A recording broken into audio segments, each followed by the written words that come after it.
믿음에 굳게 서는 길이란 제목으로 여러분과 함께 은혜를 나누고자 합니다. 아브라함의 나이 99세 때 하나님께서 그에게 나타나셔서 아브라함아, 너가 많은 민족의 아비가 될 것이라 그렇게 말씀하셨습니다. 그때 이미 그 아내 사레의 나이가 89세였었습니다. 그러니 그들이 인간적으로 생각해 볼 때 결코 어린 아기를 가질 수 있는 나이가 아니었습니다. 아브라함은 그 때문에 이 하나님의 약속의 말씀을 듣고 난 다음 땅에 엎드려서 마음속에 솟구쳐 올라오는 웃음을 감당할 수가 없었습니다.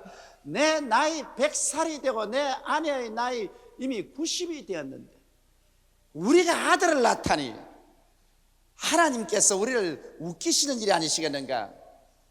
아브라함은 자기 몸의 죽음 같음을 알았었습니다. 사라의 태의 죽음 같음을 알았기 때문에 인간적인 생각으로는 절대로 자손을 얻을 수 있다고 생각할 수가 없었습니다. 그와 같은 불신앙, 이와 같이 믿음이 적은 아브라함과 세라를 하나님께서 강력한 믿음의 사람으로 만들으셨습니다. 하나님이 어떻게 해서 그들에게 그와 같은 믿음을 허락해 주셨을까요? 여러분, 하나님께서 아브라함에게 이렇게 말씀하셨습니다. 아브라함아, 지금으로부터 너희 이름은 아브라함이 아니고 아브라함이다. 많은 민족의 조상이다. 너희 아내는 사레가 아니고 사라다, 여주다. 그러므로 이제부터 너희 서로의 이름을 아브라함, 사라라고 불러라. 왜냐하면 하나님은 죽은 자를 살리시며 없는 것을 있는 것 같이 부르시기 때문에 우리가 아직 없는 것이지만은 있는 것처럼 우리가 입술로 고백하게 되면 우리와 하나님과의 서로 파장이 맞아서 하나님의 성령의 능력이 들어와서 우리를 변화시키는 법칙이 있는 것입니다. 그러므로 비록 아브라함과 세라가 하나님을 의심하고 그 약속을 받고도 속으로 웃고 말한 이들에게 하나님께서 흔들리지 않는 믿음을 주는 비결로서 그들이 입술로 신앙을 고백하게 만드는 것입니다. 우리 한국 사람에게는 이름을 바꾸어도 별 큰 효과가 없습니다. 왜냐하면 항상 서로 이름을 부르지 않습니다. 여러분, 우리 집에서 만일 우리 집 사람이 날 보고 용기야 했다가는 벼락이 떨어집니다. 저도 우리 집 사람 보고 성혜야 그렇게 부르지 않아요. 그러나 서양 사람들은 여보 대신에 이름을 부릅니다. 그렇기 때문에 그 부인도 매일같이 남편을 부를 때 아브라함, 많은 민족의 조상이여 그렇게 하고, 그 남편도 부인을 부를 때 사라, 그러니까 많은 자식의 여주여 이렇게 서로 부르므로 매일같이 없는 자식을 있는 것 같이 입으로 시인하게 되었습니다. 그 결과로 하나님께서는 그 입술의 고백을 통하여 그들에게 강력한 믿음을 주셨습니다. 성경은 그 사실을 이와 같이 확실히 증가하고 있습니다. 로마서 4장 18절로 22절에 보면 아브라함이 바랄 수 없는 중에 바라고 믿었으니 이는 내 후손이 이같으리라 하신 말씀대로 많은 민족의 조상이 되게 하려 하심을 인함이라. 그가 백선하되어 자기 몸의 죽은 것 같음과 사라의 때의 죽은 것을 알고도 믿음이 약하여지지 아니하고 믿음이 없어 하나님의 약속을 의심치 않고 믿음에 견고하여져서 하나님에게 영광을 돌리며 약속하신 것을 또한 능히 이루실 줄을 확신하였으니 그러므로 이것을 주에게 이로 여기셨느니라. 여기 보십시오. 믿을 수 없는 것을 믿고 바랄 수 없는 중에 바라고 하나님의 약속을 의심치 아니하고 약속의 구석에 서서 하나님께 영광을 돌렸다. 어떻게 이와 같이 비어나가다가 왔었습니까?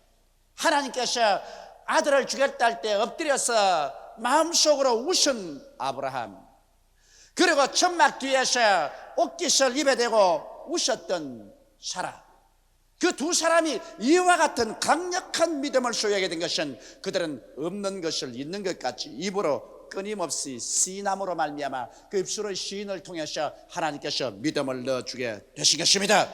이러므로 오늘 사랑하는 성도 여러분, 여러분께서 하나님 앞에서 강한 믿음을 얻기를 원하면 하나님의 약속을 받고 난 다음에 이 약속을 눈에 나무 전가 안 보이고 귀에는 아무 소리 안 들리고 손은 잡히는 것도 없어도 없는 것을 있는 것 같이 매일매일 입술로서 강력하게 시인하면 그 입술에서 시인된 말씀이 나와서 여러분의 믿음을 반석같이 만들어버리고 마는 것입니다. 그리고 믿음이 여러분 반석같이 되면은 하나님께서는 내 믿은 대로 될지어다고 말씀하시는 것입니다. 이러므로 우리의 신앙은 입술을 통해서 고백하는 것이 신앙인 것입니다. 너무나 많은 사람들이 오늘 신앙이 약하고 허덕이는 것은 그들이 하나님의 약속의 말씀을 받고 그것을 입술로 강력히 시인하지 아니하고 그들은 육신의 감각으로 느끼는 대로 말하고 인간의 이성이나 생각에서 느끼는 대로 언제나 부정적으로 말합니다. 나는 못한다, 나는 안 된다, 나는 할 수 없다, 나는 가난하다, 나는 패배자다, 나는 능력이 없다, 이렇게 부정적으로 고백하기 때문에 그와 같은 부정적인 세력이 그 사람의 심신을 꽉 잡아서 도적질하고 죽이고 멸망시키는 것입니다. 죽고 사는 권세가 입술에 있습니다.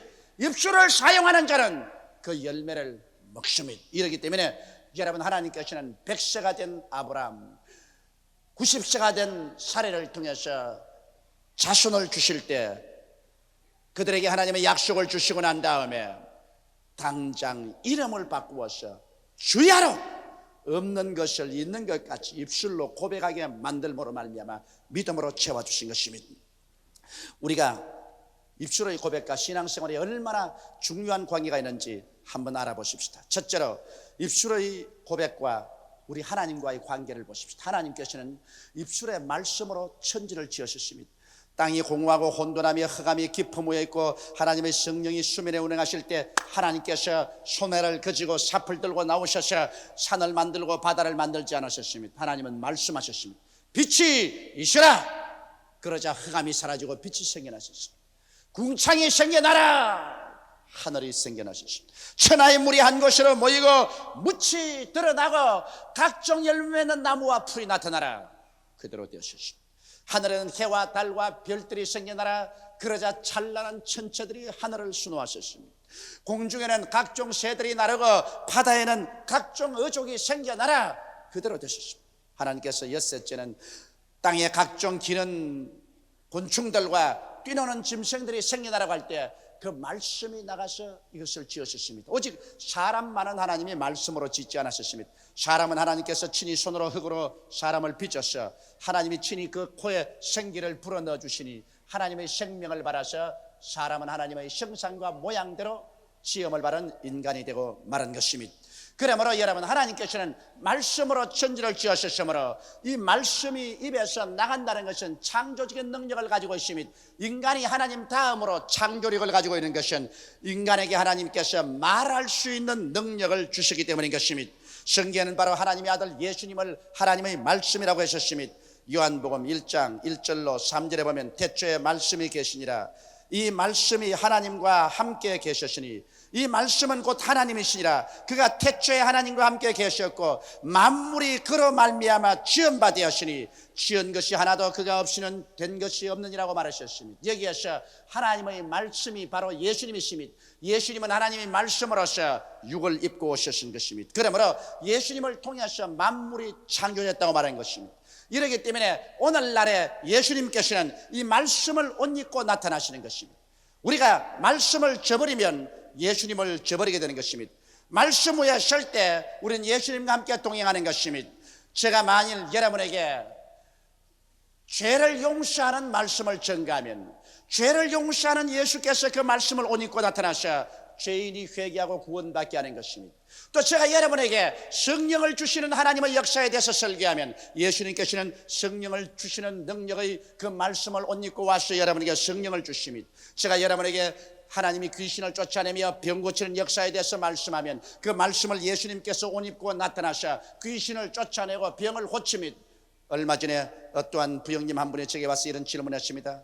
자기는 몸이 몹시 병이 들어서 할 수 없이 자기 다니던 교회를 그만두고 우리 교회에 찾아와서 말씀을 듣고 병 고침을 받았는데, 목사님, 왜 똑같은 예수님인데 내가 전에 다니던 교회 그곳에서는 병자가 낫지 않냐고, 여의도 순복음교회 오면 그렇게 많은 기적이 나타났는데 왜 그렇습니까? 그 이유는 간단합니다.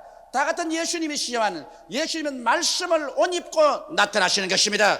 그 교회에서는 죄사함에 대한 그리스도밖에 증거하지 않기 때문에 죄를 용서하는 그 말씀을 입고 나타나시는 것입니다. 그러나 그 교회에서도 오늘날 귀신을 쫓아내고 병을 고치는 예수님께 대해서 말씀을 전가하면 역시 예수님은 그 말씀을 입고 나타나셔서 귀신을 쫓아내고 병을 고치게 되실 것입니다. 제가 여러분에게 우리의 저주를 짊어지고 가난을 짊어지고 가신 예수를 전가하면 예수님께서는 바로 그 옷을 입고 나타나셔서 우리의 가난을 제하고 저주를 제하고 우리에게 축복을 주는 역사로 나타나는 것입니다. 내가 여러분에게 음부와 사망을 철폐하고 천국을 만들어주신 예수를 전가하면 예수님은 그 말씀을 입고 나타나셔 여러분에게 사망과 음부를 철폐하고 천국의 영광을 주는 믿음으로 채워주시는 것입니다. 이렇기 때문에 오늘날 이 시대에 와서는 예수께서는 말씀을 옷 입고 나타나는 것을 알아야 되는 것입니다. 이러므로 우리가 하나님 말씀을 듣고 하나님 말씀을 읽고 그 말씀을 입으로 강력히 시인할 때 그 말씀을 옷 입고 예수님은 우리 개인의 생활 속에 나타나고 우리의 가정에 나타나고 우리의 교회에 나타나고 우리의 사회에 나타나는 것입니다. 오늘 우리가 입술로서 하나님의 말씀을 시인한다는 것은 바로 예수 그리스도를 우리 입술을 통해서 나타나게 하는 것입니다. 이것이 얼마나 중요한지 모릅니다. 고린도후서 5장 19절에 보면 이는 하나님께서 그리스도 안에 계시사 세상을 자기와 화목케 하시며 저희 죄를 저희에게 돌리지 아니하시고 따라 읽어주시기 바랍니다. 화목케 하는 말씀을 우리에게 부탁하셨나니라.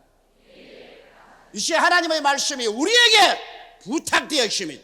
하나님께서 하나님의 말씀을 여러분에게 부탁해 놓으셨습니다. 하나님께서 직접 말씀하지 아니하시고 여러분을 통하여 죄사함의 말씀을 하도록 부탁해 놓으셨습니다. 여러분을 통하여 성령 받는 말씀을 하도록 부탁해 놓으셨습니다. 여러분을 통하여 귀신을 쫓아내고 병을 고치는 말씀을 하도록 부탁해 놓으셨습니다. 여러분을 통하여 저주와 가난에서 벗어난 말씀을 하도록 부탁해 놓으셨습니다. 여러분을 통하여 사망과 음부를 철폐하고 천국을 건설한 주의 메시지를 전하도록 부탁해 놓으신 것입니다. 이러므로 부탁을 받은 우리들이 하나님의 말씀을 완전히 전하지 아니하면 오늘 주님께서 나타날 수가 없는 것입니다. 주님께서는 여러분과 나에게 자신을 부탁해 놓으십니다. 그렇기 때문에 우리가 말씀으로 이 땅에서 매면 하늘에서도 매일 것이요 이 땅에서 풀면 하늘에서도 풀리게 되는 것입니다. 오늘 하나님께서는 진리의 말씀을 여러분께 부탁하였으므로 여러분께서 이 말씀을 입술로 고백할 때 이 말씀을 통해서 하나님이 믿음을 역사해 주시고 하나님의 기적이 여러분의 생애 속에 나타나게 되는 것입니다. 예수 그리스도는 어제나 오늘이나 영원토록 동일하시지만은 그러나 여러분에게 부탁한 그 말씀을 통해서 예수님은 동일하신 것입니다. 여러분께서 그 말씀을 굳세게 부여잡고 입으로 시인할 때 하나님은 그 말씀을 통하여 역사하시고 예수님은 그 말씀을 옷 입고 오늘날 또 나타나게 되는 것입니다. 말씀의 권능은 위대합니다. 마가복음 11장 23절에 내가 진실로 너희에게 이르노니 누구든지 산들어 들려 바다에 던지우려 하며 그 말하는 것이 이룰 줄 믿고 마음에 의심하지 아니하면 그대로 되리라고 말씀하신 것입니다. 말을 하지 아니하면 그 산은 그대로 남아 있습니다. 말을 하면 그 산이 움직일 것이라고 말씀하는 것입니다. 이러므로 여러분에게 하나님께서 얼마나 중요한 창조적인 능력을 맡겨 놓았다는 것을 이해해야 되는 것입니다. 그렇기 때문에 오늘부터 여러분 입술을 가지고서 부정적인 말을 해서는 안 됩니다. 나는 못한다, 나는 안 된다, 나는 할 수 없다, 나는 못 산다, 나는 가난하다, 나는 병들었다, 나는 패배자다, 이와 같은 말을 하면 여러분 그 입술을 통하여 여러분이 걸어간 세력에 묶임바 되고 사로잡힌 바 되어서 도적질 당하고 죽임을 당하고 멸망을 당하고 말 것인 것입니다. 여러분과 나의 입술은 하나님의 말씀을 신뢰해야 되는 것입니다. 예수 그리스도의 말씀을 신뢰해야 되는 것입니다.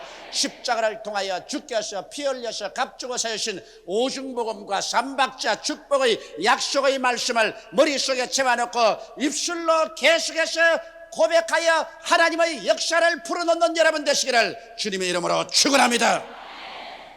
둘째로 입술의 고백과 마귀와의 관계를 보십시다. 예수님께서 말씀으로 마귀를 쫓아내셨습니다. 말씀은 두 날 가진 검입니다. 성경은 하나님의 말씀은 살았고 운동력에 의해서 좌우의 날선 금보다 예리하여 혼과 영과 및 관절과 골수를 짜긴다고 말한 것입니다. 여러분께서 하나님 말씀을 말할 때 마귀가 보면 여러분 입에서 날선 금이 나오게 되는 것입니다. 이 금이 나와서 마귀를 염통을 찌르는 것입니다. 예수님께서 40주 40야 금식하시고 줄이신지라 마귀가 와서 예수님을 유혹했습니다.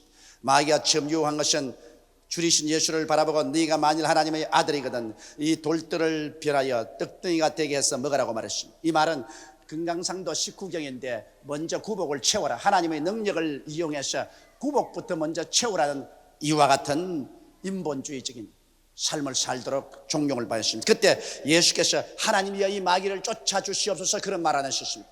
말씀으로 마귀를 쫓아버리신 것입니다. 신명기 8장 3절의 말씀을 예수님이 인용했습니다. 사람이 떡으로만 살 것이 아니요 하나님의 입으로 나오는 모든 말씀으로 살 것이니라. 그 말 한마디에 마귀는 그냥 쫓겨나가 버린 것입니다. 그러자 마귀는 예수님을 데리고 거룩한 예루살렘 성의 높은 성전의 꼭대기 위에 데리고 갔어요. 그 밑에 예배드리러 수많은 사람이 모여온 것을 보고 뛰어내려라. 그러면 하나님이 천사들을 보내었어.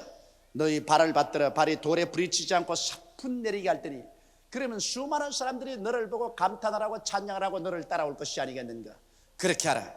그럴 때 예수님께서 단호하게 성경 말씀으로 마귀를 대적하는 것입니다. 예수님은 신명기 6장 16절을 인용하셔서 주 너희 하나님을 시험치 말라. 그러자 그 말에 마귀는 혼비백산을 하고 그 장면에서는 떠나갔습니다. 그러나 마지막으로 마귀가 예수님을 높은 산에 데리고 올라가셔 천하 만국의 영광을 보이면서 하는 말이 이 모든 것은 내게 주신 것인데 누구든지 내게 절하는 사람에게 이것을 넘겨준다. 마귀에게 절하고 마귀를 따르면 마귀가 온 천하 영광을 주겠다는 것입니다. 예수님께서 이 말씀을 듣고 어떻게 했나요? 그 마귀의 말에 히틀러도 절하고 무소리니도 절하고 스탈린도 절하고 일본의 도조도 절했습니다. 그래서 그들은 악마적인 수단을 사용해서 천하의 권력을 손에다 넣으려고 하다가 남도 망하게 하고 자기도 망하고 마는 것입니다. 그러나 예수님은 단호하게 이 마귀에 대해서 신명기 6장 13절의 말씀으로 대적했습니다. 사탄아 물러가라. 주 너희 하나님께 경배하고 다만 그를 섬기라. 이 하나님의 말씀을 말하자 이 날카로운 하나님의 말씀의 검에 사탄이 찔려서 그는 도망하고 마는 것입니다. 그래서 천사들이 와서 수용드린 것입니다. 여러분 성경 마가복음 16장 17절에 곧 저희가 내 이름으로 귀신을 쫓아내미라고 말한 것입니다. 여러분 쫓아낸다는 것은 모셔낸다는 것과 틀린 것입니다. 모셔내는 것은 나가십시다, 나가시지요. 쫓아내는 것은 그렇게 모셔내는 거 아닙니다. 쫓아내는 것은 나가. 왜 왔어? 예수 이름으로 명하노니 나갈지어다. 그런데 오늘 너무나 많은 사람들이 귀신을 쫓아내지 않고 모셔내려고 합니다. 나가시죠. 나가요. 하나님 안 나가요. 좀 쫓아주세요. 여러분 성경에 어디 하나님께 귀신 쫓도록 기도하라고 했습니까? 다른 것은 기도하라고 말했지만 귀신을 쫓는 것은 우리 보고 쫓아라 그랬지 하나님이 쫓아주겠다고 말 안 한 것입니다. 여러분 귀신 쫓아내려고 아무리 하나님께 기도해도 그건 효과 없습니다. 왜? 성경에는 너희가 내 이름으로 귀신을 쫓아낼 것이라고 말했지 내가 쫓아주겠다고 말 안 한 것입니다. 그러므로 자꾸 기도를 하면 하나님께서 이 사람아 2000년 전에 내가 내게 뱀과 전갈을 밟으며 원수의 모든 능력을 제할 권세를 주었으니 너희를 해할 자가 결단코 없으리라. 그러므로 네가 쫓아낼 것 네가 쫓아내지 왜 나보고 자꾸 하라 그러냐. 여러분이 할 것은 여러분이 해야 돼요. 여러분은 예수를 믿고 하나님 백성이 될 때부터 이미 귀신을 쫓아낼 권세가 주어진 것입니다. 그러므로 귀신 쫓아내는 것은 여러분이 입술의 말로서 쫓아내는 것입니다. 셋째로 우리 입술의 고백과 우리 삶의 변화를 우리는 알아야 되는 것입니다. 여러분 아브라함과 사레의 생애는 근본적으로 변화되었습니다. 100살이 되고 90살이 된 할아버지와 할머니의 생애가 봄에 만물이 소생하듯 그 몸에 물기가 돋았어. 새로운 청춘이 되었어. 그들이 이삭을 낳았습니다. 어떻게 그렇게 했습니까? 입술의 말이 그들을 변화시킨 것입니다. 그들이 없는 것을 있는 것 같이 불렀었습니다. 없는 자식을 있는 것 같이 아직 아버지와 엄마가 안 되었는데도 아버지와 엄마가 된 것처럼 입술로 강력하게 고백할 때 이것이 저들의 영적인 삶을 변화시켰습니다. 정신적인 태도를 변화시켰습니다. 육체적인 신진대사까지 변화시켰습니다. 그래서 그들이 100세 아들을 낳았습니다. 여러분, 야곱을 보십시오. 야곱은 태어날 때부터 형의 발 뒤꿈치를 잡고 태어난 간사스럽고 사기성이 많은 사람이었습니다. 그는 형을 속였고 아버지도 속였고 외아저씨 집에 가서 20년 동안 외아저씨를 속이기도 했었습니다. 그는 위대한 인물이 될 수 있는 가치가 없습니다. 그러나 그가 야복 나루터에서 하나님의 사자와 씨름하고 난 다음에 하나님의 사자가 그에게 이름을 물었습니다. 내 이름이 뭐냐? 야곱, 즉 사기꾼입니다. 이제부터 내 이름을 이스라엘이라고 하라. 하나님의 왕자라고 하라. 그가 이름을 바꾸었어요. 매일같이 나는 하나님의 왕자다. 나는 이 세상에 깡패가 아니다. 하나님의 왕자다. 계속 이스라엘을 그는 입으로 시인했습니다. 그러자 그는 12아들을 낳았어요. 오늘날 이스라엘의 조상이 된 것입니다. 시몬 보십시오. 시몬이 예수님을 만났었을 때 예수님이 시몬을 가만히 버리시고 너 이름은 시몬이구나. 그러나 이제부터 내가 너를 베드로라 하겠다. 이 말을 듣고 사람들은 다 웃을 것입니다. 왜냐하면 그는 과연 갈대와 같은 사람이었습니다. 그는 잘 웃고 잘 울고 그러고 성 잘 내고 또 잘 풀리고 맹세 잘하고 맹세 잘 깨고 변화무쌍한 갈대와 같은 사람이었습니다. 마치 갈릴리의 하늘 같고 파도와 같았습니다. 그런데 이 시몬을 보시고 예수께서 너는 이제 베드로라고 말할 것이다. 반식이라고 말할 것이다. 그래서 사람들이 웃으면서 제일 처음 농담반 진담반으로 그 이름을 베드로로 불렀습니다. 베드로는 생각했습니다. 갈릴리에 풍랑이 다가와서 온 바다가 끓어오르고 거대한 파도가 해변으로 몰려와서 바위를 내리칩니다.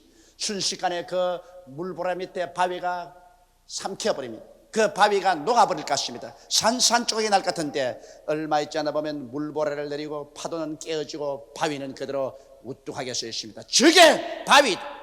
내가 바로 저 바위다. 그런 마음의 감동을 느꼈었습니다. 그래서 그는 늘 자기 이름을 나는 이제 시몬이 아니고 베드로다. 베드로다. 입술로 시인했습니다. 그 시인이 그를 변화시켰습니다. 오순절날 이후로 그는 기독교계를 이끄는 가장 위대한 사도의 되었고 그가 로마 제국을 거의 지도하여서 300년 만에 그리스도교 국가로 만들어버리고 말한 것입니다. 그는 위대한 반석이 된 것입니다. 입술로 시인함으로 말미암아 위대한 심리적인 인격적인 변화를 가져오게 된 것입니다. 성경엔 요한복음 10장 10절에 사람이 마음에 믿어 이에 이르고 입으로 시인하여 구원에 이른다고 하셨습니다. 예수 그리스도를 마음에 믿고 그가 내 구주인 것을 입으로 시인할 때 구원의 능력이 그 인격 속에 들어와서 그를 변화시킨다는 것입니다. 오늘 우리들은 입술의 말로서 강한 믿음을 얻게 되고 말로서 하나님과 함께 일하고 예수님이 그 말씀을 통하여 옷 입고 나타나게 하며 말씀으로 마귀를 쫓아내고 말씀으로 위대한 변화를 가져올 수 있게 되는 것입니다. 다 같이 고개 숙여 기도드리겠습니다. 하나님 우리 아버지요, 우리는 예수 믿고 살면서 우리의 입술에 고백하는 말이 얼마나 중요하다는 것을 잘 모르고 있었습니다. 내 아버지, 사람들이 믿음이 허약한 것도 말씀으로 자기를 강하게 하는 신앙 고백을 하지 않았기 때문입니다. 아버지여, 저들 생애 속에 하나님의 기사와 이적이 나타나지 아니한 것도 오늘날 하나님은 말씀을 우리에게 부탁했기 때문에 말씀을 우리가 고백함으로 말씀을 통하여 예수께서 옷 입고 나타나는데 이것을 안 했기 때문에 기사와 이적을 체험하지 못하고 있습니다. 말씀을 강하게 고백하고 마귀를 대적하지 않았기 때문에 고통을 당하고 있으며 말씀을 시인하지 않았기 때문에 인격적인 변화도 다가오지 않았었습니다. 하나님 아버지, 우리 혀는 몸에 지극히 적은 지체로 돼 큰 것을 자랑합니다. 혀를 다스리는 자가 온 몸을, 온 인격을 다스린다는 것을 알게 하여 주옵소서. 우리 아버지 하나님, 오늘 이 시간부터는 강하게 우리 주 예수 그리스도의 구원을 입으로 시인하여 내 아버지 하나님 믿음을 얻고 하나님의 역사를 체험하고 변화를 받고 기적을 체험하게 도와주시옵소서. 예수님 이름 받들어 기도드리옵나이다.